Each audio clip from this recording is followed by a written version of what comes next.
i7 ગુજરાતનો અવાજ। નમસ્કાર દર્શક મિત્રો, i7 ન્યૂઝ ગુજરાતીની સાથે હું છું આપની સાથે પાયલ બામભણિયા। તો જોઈએ આજના મહત્વના સમાચાર।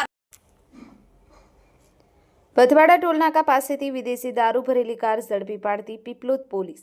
પ્રાપ્ત માહિતી અનુસાર પોલીસ મહાનિરીક્ષક આરવી અંસારી સાહેબ પંચમહાલ ગોધરા રેન્જનાઓની સૂચના અનુસાર પોલીસ અધિક્ષક શ્રી રવિરાજસિંહ જાડેજા સાહેબ દાહોદના દ્વારા જિલ્લામાં દારૂબંધીના કડક અમલ અને સામાજિક પ્રવૃત્તિઓ પર અંકુશ લાવી નેસ્તો નાબૂદ કરવા તેમજ જિલ્લામાં સામાજિક પ્રવૃત્તિ ન થાય તે માટે કડક સૂચના આપવામાં આવી હતી।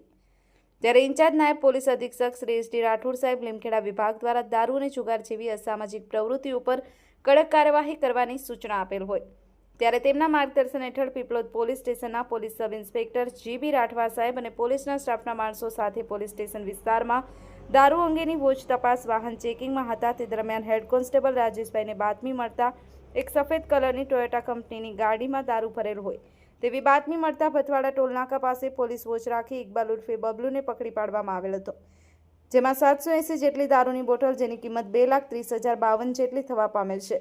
ગાડી સહિત મુદ્દામાલ જપ્ત કાયદેસરની કાર્યવાહી કરી આરોપીની જેલના સળિયા પાછળ ધકેલી દેવામાં આવ્યો છે। i7 news Gujarati Dahod.